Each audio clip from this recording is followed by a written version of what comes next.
Merci beaucoup. D'abord, je commencerai par remercier le ministre et sa délégation pour avoir rendu visite à l'URAC dans son siège. En réalité, on a fait savoir au ministre les difficultés du secteur. Le secteur souffre d'une désorganisation dans l'attribution des fréquences.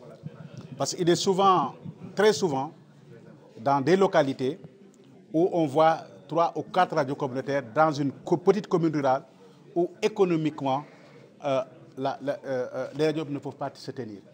Et cela est dû simplement à cette façon politicienne de distribuer les fréquences. Et nous avons pensé que si on doit avoir des radios communautaires capables de prendre en charge les besoins de communication et d'information, il faudrait que ces fréquences-là puissent être attribuées à des associations fortes au niveau communautaire, afin que ces dernières puissent faire l'exploitation judicieuse pour le bien-être des populations.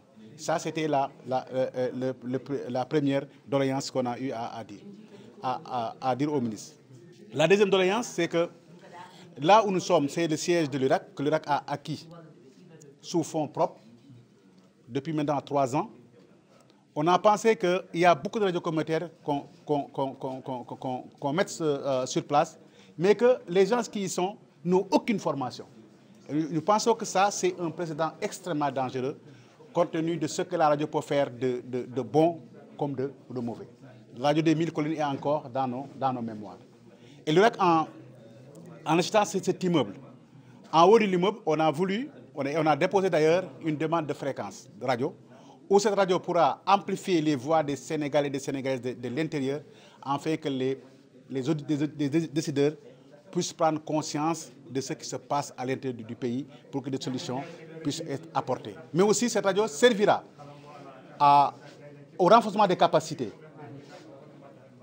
des acteurs radio communautaires. Pour que les radios communautaires, une fois mises en place, avant qu'elles ne démarrent ces programmes, qu'un minimum de personnel puisse être renforcé pour que ce qui va sortir de cette radio-là soit véritablement de la communication et de l'information au profit exclusif des populations. L'autre problème qu'on a soulevé, c'est le problème du fonds d'aide à la presse. Parce que les radios communautaires ont une part congrue du fonds d'aide à la presse. Moi, je comprends parce que le fonds d'aide à la presse aussi n'est pas élastique. Et il y a beaucoup d'organes de presse, que ce soit les radios communautaires, que ce soit les journaux, les télévisions, la presse en ligne. Chacun veut être servi. Il va se voir qu'il y a un problème de distribution.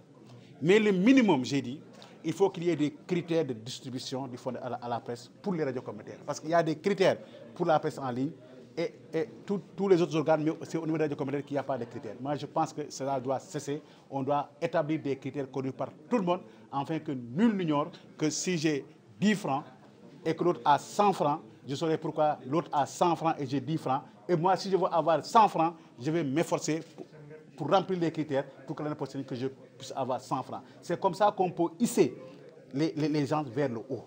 Mais on ne peut pas faire un nivellement vers le bas.